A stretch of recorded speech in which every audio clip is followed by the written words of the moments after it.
Hi everyone, so today we're going to be talking about China, and so you started with an introductory activity to review what we have already learned about China and the dynasties that we've learned, and then we're going to continue taking notes on the dynasties that are in chapter 12.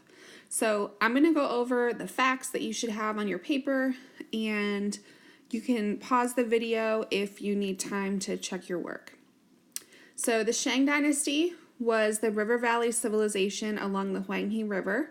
So that's at the same time as things such as Mesopotamia and ancient Egypt. Then we have the Zhou.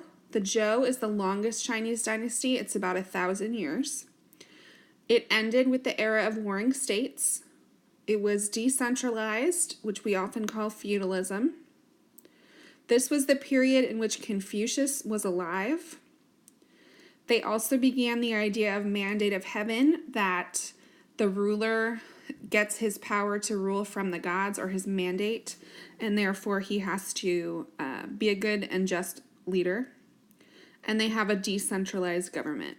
So go ahead and pause if you need to before we go on to the next section. The Qin. The one and only emperor of the Qin was Qin Shi Huangdi. He built the Great Wall with forced labor to keep out the northern nomads. This was the shortest Chinese dynasty. It was less than 20 years. They persecuted Confucius scholars and burned the works of Confucius. So remember, he was a legalist ruler, and so he didn't want anything that would take away from legalist ideas. Standardized weights, measures, and currency. Developed out of one of the warring states and was highly centralized, and government based on legalism. So the Han are the ones that started the civil service exams, which are used to choose the bureaucrats. And remember that that is based on the works of Confucius. So that's how Confucianism got tied into the government. The scholar gentry, or scholar bureaucrats, are the class of people who were the bureaucrats, so they had a high status in society. Emperor Wu Ti, or Wu Di, is the emperor that started the university for bureaucrats and started the civil service exams to choose the bureaucracy. They ended in part due to Han invasions, and the more correct or detailed name is the Xiongnu. And they were active in Silk Road trading. So we're going to skip over this slide and we'll do the song when I get back. So remember, the dynasties of China in the classical period were the Zhou, the Qin, and the Han. And so today we're going to talk about what's going on in China in the period that we're studying, 600 to 1450, and we'll see some, and learn some about the dynasties, the Sui, Tang, and the Song. So first, the era of division, or the Six Dynasties period. So the Han dynasty fell way back in 220 CE, and whenever a dynasty fell in China, they typically entered a period of confusion and civil war, where they're kind of waiting to see who's going to be able to seize power and take over next. So this is the Six Dynasties period. It's called the era of division, or Six Dynasties, where many different kingdoms tried to seize power. So who was actually successful? The Sui eventually rose in the 580 CE. They seized power through military conquest with the support of nomadic military commanders. So definitely write that down in terms of how did they gain power through the support of nomads. That's going to be a key thing that kind of comes back to haunt them in a lot of ways, and you'll see that as we talk about this time period. They also conquered new territory and spread south. So you can see they started out pretty small, because remember that this is the time period where they have just seized power after this period of chaos and civil war. They lowered taxes. They also established granaries in case of famine.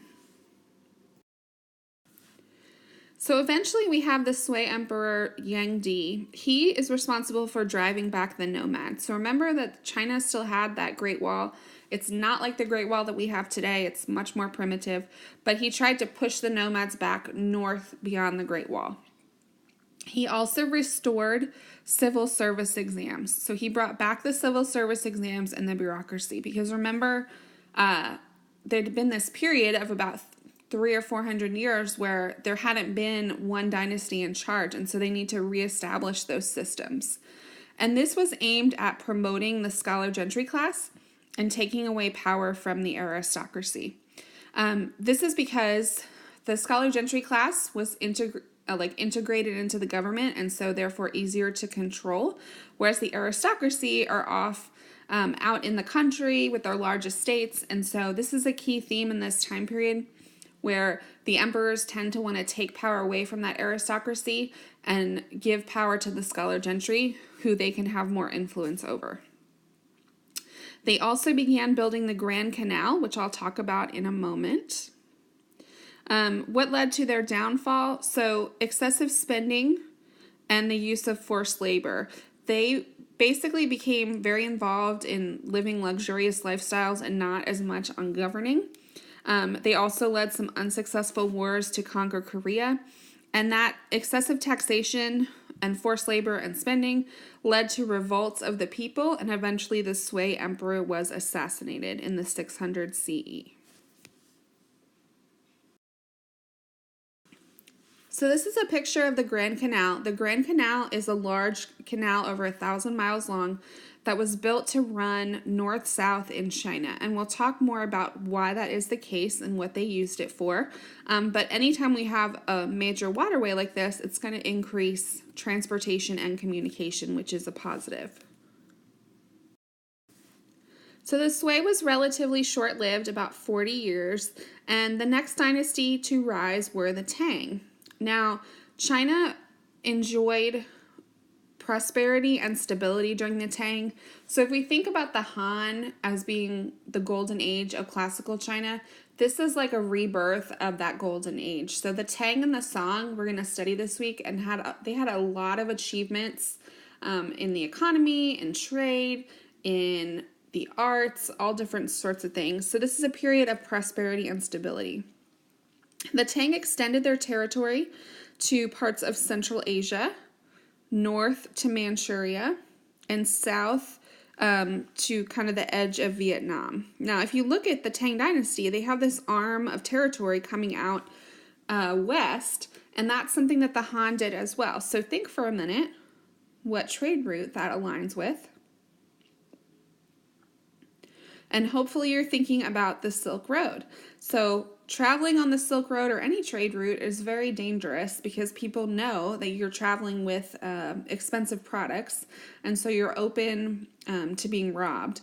And so what the Chinese tried to do was extend their territory out to protect their Silk Road, so that they could send the military and other people out there to protect the traders and try to encourage trade. So that's why they have like this arm of territory extending out west.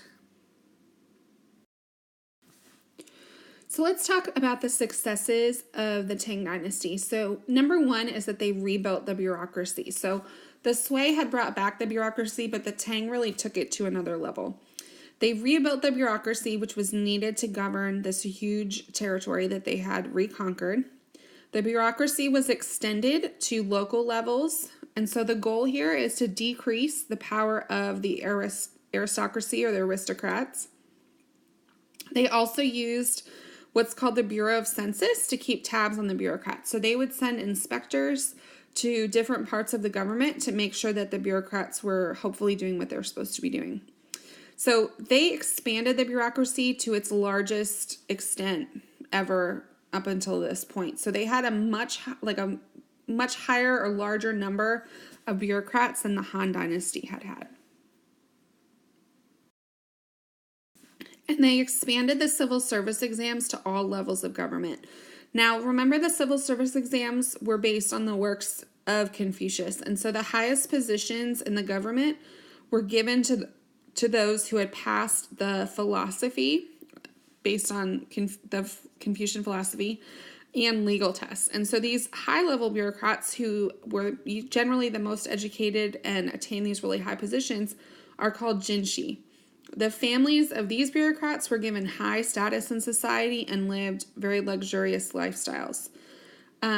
Remember that the bureaucracy in China is technically open to all. It tended to be dominated by the wealthy because those are the people that could afford to become educated.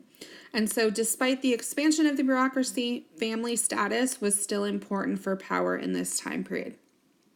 But it did also have the side effect of increasing the importance of education in China. So people, especially if you did attain one of these positions and you weren't from a really wealthy family, I mean, that was just amazing and brought so much acclaim and respect to your family. And so being educated and being able to achieve one of those positions is something that became really respected and looked up upon in Chinese society.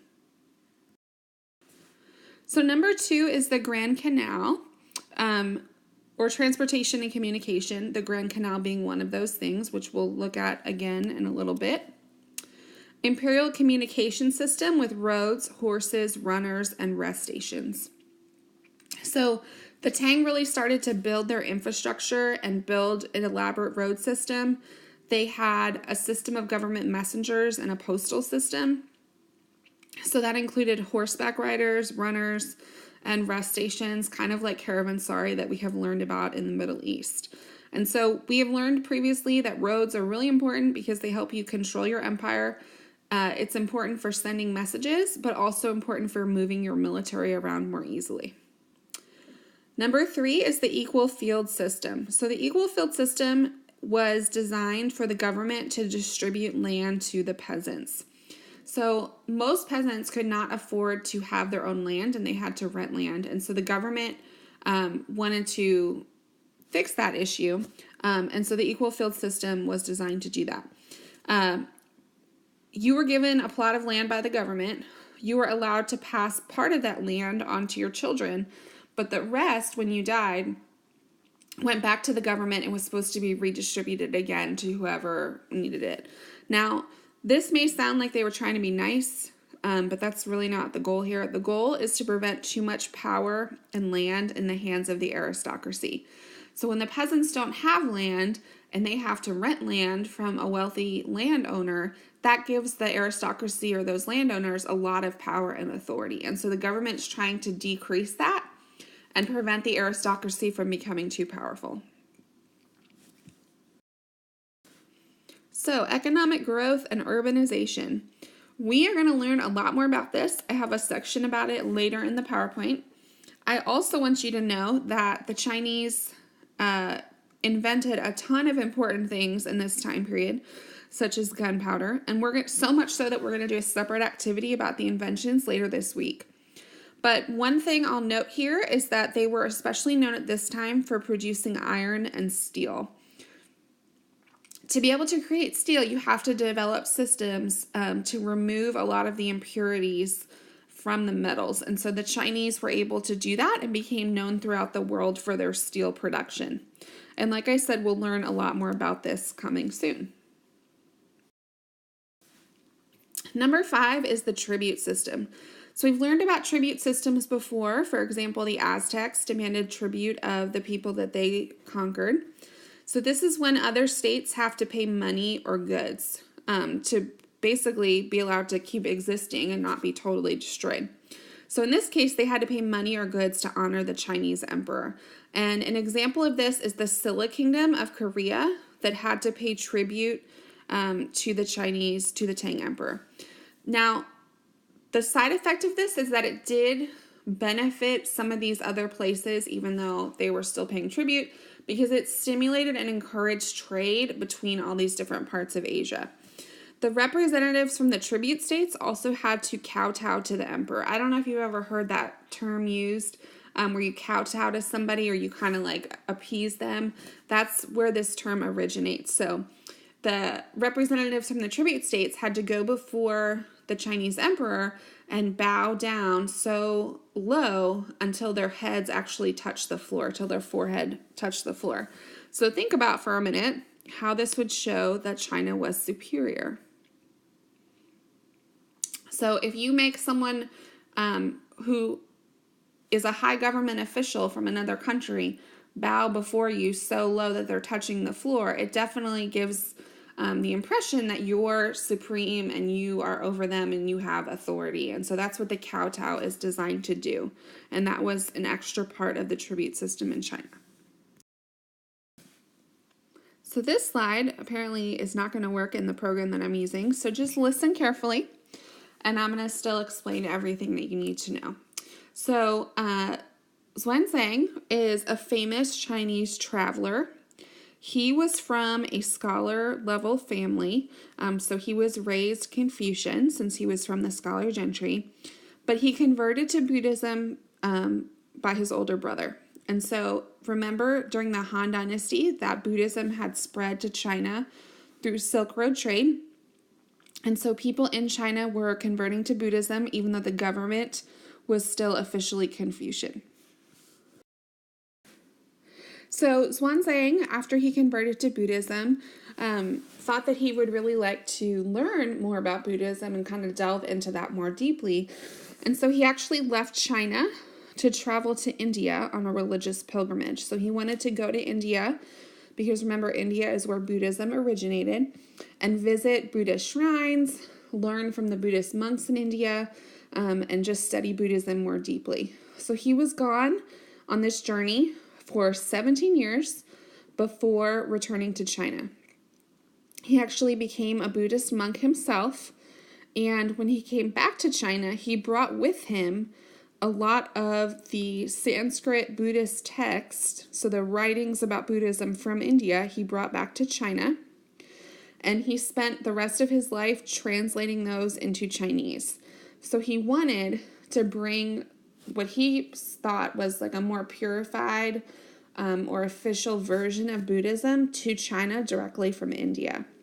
Now, by the time that he got back, Buddhism was starting to catch on in the Tang Dynasty, and so he actually wrote what's called the Great Tang Records, which was a book commissioned by the Tang government to describe all that he had learned and seen on his 17-year journey to India and back.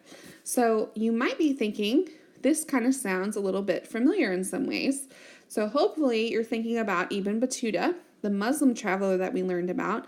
He and Xuanzang are often compared because they're travelers during the same time period in history who wrote about their journeys and kind of spread all this cultural knowledge through their writings. So as I said, Buddhism was on the rise in the Tang Dynasty. And there's multiple forms of Buddhism that took hold here. Pure Land Buddhism, which is a sect of Mahayana Buddhism, stressed personal salvation and became very popular among the masses. So we talked about this back in the Han Dynasty times, but Mahayana Buddhism in China especially emphasized that you could end your suffering right now and like achieve nirvana in this lifetime. You didn't have to like work your way up or anything like that. And so that was popular among the average person, and that should make sense because their lives were very harsh if they were, say, a peasant farmer. And so this idea that you could end your suffering and achieve nirvana was something that really appealed to people. Another form of Buddhism that became popular in China is Chan, or what we often call Zen Buddhism. This was more popular among the elites, and it emphasized achieving salvation or nirvana through art, through meditation, and gaining wisdom. So this form of Buddhism really emphasized like study and meditation and things that are more time consuming, which is probably why it appealed more to the elites. This also shows the influence of Taoism because it emphasized things like artistic activity, meditation and nature and things of that sort. So the Tang leaders supported Buddhism. An example of this you see pictured here is Empress Wu. She had built throughout China Buddhist statues, some of which are still around today, shrines, monasteries, pagodas like you see here. And so the Tang really, their leaders converted to Buddhism, And so they encouraged the spread of Buddhism in China, at least for a time. Now, eventually, in the late Tang Dynasty, there was a backlash against Buddhism, and Buddhism was attacked for being a foreign religion, which is true because remember, Buddhism originated in India and then spread to China. And this was a hard thing for some people in China to accept because remember, they viewed themselves throughout their history as what they called the Middle Kingdom, or like the center of the world, who didn't need to learn anything from anywhere else. So the fact that Buddhism seemed to be the answer for so many people and that wasn't something that the Chinese had invented, a lot of people didn't like that. And so this caused changes with the three philosophies that we've learned about in Chinese history. So Taoists tried to emphasize the magical or mystical nature of Taoism to try to regain followers from Buddhism. The scholar gentry class especially did not like Buddhism, which should make sense to you. Because remember, the scholar gentry, their whole position is based on Confucianism and the civil service exam. So they really did not like that Buddhists were gaining prominence. One of the things that they especially attacked were Buddhist monasteries. Buddhist monasteries didn't have to pay taxes, but they owned a lot of land and they had a lot of wealth. So think about it this way. I mean, any kind of nonprofit or like church or mosque or whatever today has certain exemptions from taxes because they're not like supposed to be out for making money. And so it's the same kind of thing here. But the scholar gentry said, look at these monasteries. They have all this land and they're not paying taxes to the government. And so that was one of the ways that they really tried to go after the Buddhists. So in the late Tang, they began persecution of Buddhism. The emperors had shrines and monasteries destroyed.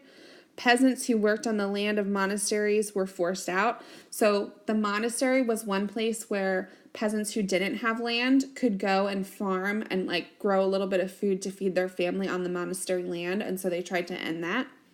Former monastery land was taxed, and the popularity of Buddhism did decline somewhat because of this. So this was the beginning of the end for the Tang Dynasty. They had a series of power struggles and court intrigue. That just means court intrigue that they're more concerned about the drama of their daily lives and like who's doing what to who than actually governing the empire. There was a revolt in the 700 CE, which led to further decline, and they had more problems with nomads. So the Uyghur nomads who lived just north of the Tang Dynasty invaded to try to restore order, but this led to a lot of fighting. A lot of farmland was destroyed, which led to starvation and famine. And so the Tang were eventually forced to pay tribute to the Uyghurs. So think about this. It's like a reversal because the Tang had established these tribute kingdoms, and now they're losing ground to the nomads, and they actually have to pay tribute to the nomads to stop them from overrunning China.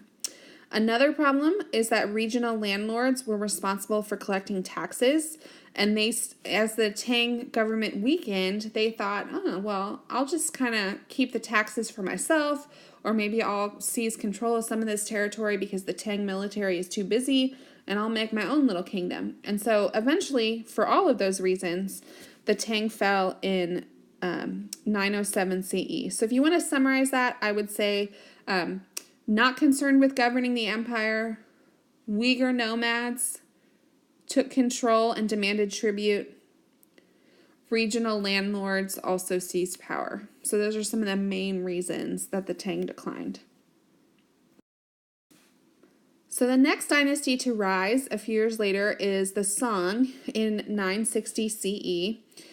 The problem of the Song from the very beginning is that they could not control the northern nomads. And so the Song were forced to continue paying tribute to the nomads to maintain peace and to be able to continue existing. Because they could never wrestle back that northern territory from the nomads, they ruled a smaller dynasty, which was centered more in the south. They did give power back to the scholar gentry to try to keep the nomads and aristocracy from gaining power, One of the issues that's in the Song Dynasty is that the standards for the civil service exam became pretty lax. And they had remember under the Tang, I said that they had more and more bureaucrats. The problem with that is that costs money. I mean, if you have a lot of high-level bureaucrats, you have to pay them a lot. And so higher paid officials led to more corruption as people tried to bribe their way into that position, and just generally laziness of the bureaucracy. They were not really concerned with ruling the country effectively. One new thing that developed during the Song Dynasty is Neo-Confucianism. So this is a revival of Confucian studies. So Neo means new. They're reviving Confucianism. So think about the fact that Buddhism had become really popular during the Tang, and then they started attacking that, in part because the scholar gentry didn't like that it kind of took away from their position. And so Neo-Confucianism is an attempt to reestablish China based around Confucianism like it had been historically. So Neo-Confucianism focused on traditional Confucian values like morality, self-reflection, and tradition. They especially disliked anything that was considered foreign, and it reinforced patriarchal society. And so the Neo-Confucianists said, we've always had this stability in China when we followed Confucian values. So remember, filial piety, the man is the head of the household, everyone's supposed to know their place in the social hierarchy. All of those things they say are important if we want to maintain China and keep our empire going and have China still be a great power in the world. So the Song were never able to overtake those northern nomads, and that caused other nomads to decide, hey, maybe we can get a new kingdom going and demand tribute from the Song too. And so they had to spend a tremendous amount of money on their military to try to stop from being overrun by the nomads. At the same time, remember, the bureaucracy is still very large, and so a lot of the top bureaucrats are leading luxurious lives, and a lot of money is going towards that could be going towards the military or other things. One of the groups that established a kingdom north of the Song are the Jurchens, who set up the Jin dynasty, you can see on the map. And so the Song were forced to flee south and establish a new capital at Hangzhou. And so the southern Song dynasty was weak. So it did not have a strong military, but a lot of impressive things still happened during this time culturally. They're still involved in trade. They're still producing products. They still have a lot of arts going on. So now we're going to summarize and look in more detail at key developments of the Sui Tang Song. So the first one is the Grand Canal. The Grand Canal was started during the Sui dynasty and continued and was completed during the Tang. This increased communication and transportation between North and South China. So you can see it starts in the north in Beijing and goes all the way about 1,200 miles down to Hangzhou. And this was important because southern China had more fertile farmland. So you could grow a lot of food in southern China, but there were a lot of people living up in places like Beijing. And so the Grand Canal originally was built to try to make it easier to transport goods, especially rice, from southern China to the northern centers of population where they needed that. And so the canal also allowed military and bureaucrats to travel more easily. So think of it like another form of a road system that's good for trade and moving products around, but it's also good for moving the military around. Agriculture continued to be very important in the Sui Tang Song period. So the population shifted south to the more fertile farmlands, and the government encouraged people to go there and develop land, clear land and establish farms. They provided military protection, and they also funded irrigation. So things like building ditches and canals, building water wheels in villages, creating terraced farming when that was needed are all things that the government encouraged.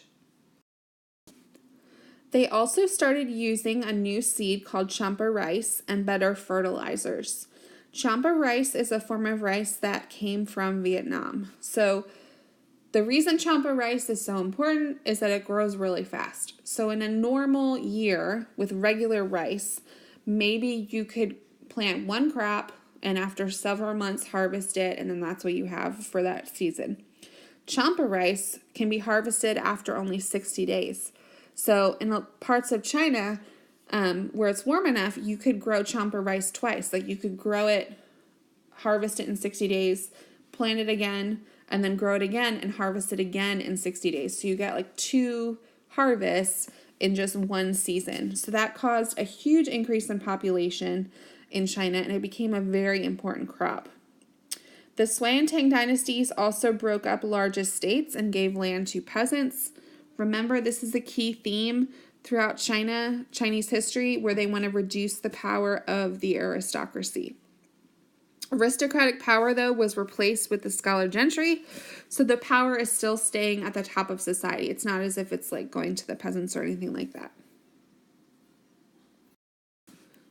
Next, let's look at trade. So I talked about how the extension of that arm of territory for the Tang dynasty into Central Asia helped protect trade along the Silk Road. So Silk Roads were reinvigorated under the Tang Song. China exported products such as silk, porcelain, and paper. Silk and porcelain are definitely their most important exports at this time. Silk is just very highly regarded in other cultures of the world still, and there's a high demand for that, especially among the upper classes. Porcelain, there is also a luxury good. So porcelain is like fine china, like fine dishes, and they would turn it into all different types of products. And that was something that the Chinese learned how to do, just like silk, like something that was proprietary for them that other people didn't know how to do at the time. And that became an important luxury export as well. The Chinese also had a lot of new developments that helped them conduct this trade. So they had technologically advanced ships called junks that you see pictured here. These are enormous ships that went all throughout Asia and the Indian Ocean region. Remember, they also had invented the compass to help with navigation, and the rudder, which is the part of the back of the ship that moves back and forth to help steer the ship. So they traded through the Silk Road and through the Indian Ocean. Those are their 2 main trade routes, with people as far away as the Abbasids, who were living during this time in the Middle East. They also instituted new forms of money and banking to help facilitate trade. Money up until this point has been coins, gold, silver, copper, whatever. The problem with that is that it's very heavy if you're going on a long journey. And also, if you have like this huge amount, if you need to carry a lot of money, you become a target, because people can obviously see that you're toting like all this heavy these heavy coins with you. And so the Tang were the first to use paper money. And this idea that you could have just a piece of paper that had the same value as coins was a new and innovative concept. They also developed this thing called flying money. Flying money is kind of like a checking account. So you would deposit money at one location, and then you'd go on your journey for whatever, like trade or wherever you're going. And then when you got to your destination, you were able to, you take like a voucher or a check when you deposited your money. And when you got to your destination, you could redeem it for paper money where you were. So this is good because it's much easier to travel with, and it also makes you less of a target, because nobody's going to obviously see that you have this voucher that you're going to turn in at your destination. Whereas if you are carrying a ton of coins with you, it's going to be more obvious and you're going to be more open to attack. So here's a reminder of Indian Ocean trade routes. You can see China way on the right side, and they're coming down into the South China Sea, throughout Indonesia. You can see going through the Strait of Malacca, traders coming even over to India, connecting to the Middle East and over to the Swahili coast. So I just want to remind you that this is still the same time period that we've been learning about, 600 to 1450. So the Chinese are trading with all of those different groups in the Indian Ocean that we've been talking about. Urbanization is another huge thing for China in this time period. Think about, for example, the Middle Ages in Europe that we just finished studying. There's not much urbanization going on until the end of the Middle Ages. Remember, most people are living under feudalism, and they're living off in the manor way far away from a city because it's too dangerous. It's the opposite in China. There's a ton of urban growth, people moving to cities in China. As much as 10% of their population lived in cities. Now, that is really low by today's standards. But for this time period, thinking about like from about 1,000 on, I mean, that's a lot of people living in cities compared to other parts of the world. Governments helped regulate markets in cities. So towns and cities became centers of commerce and trade and buying and selling. Artisans formed guilds to regulate their industries, which we've learned about. Hangzhou, the new capital, had over 2 million people living in it. I mean, that's huge for this time period. And that became an important city for trade and commerce. It also has in your paper inventions.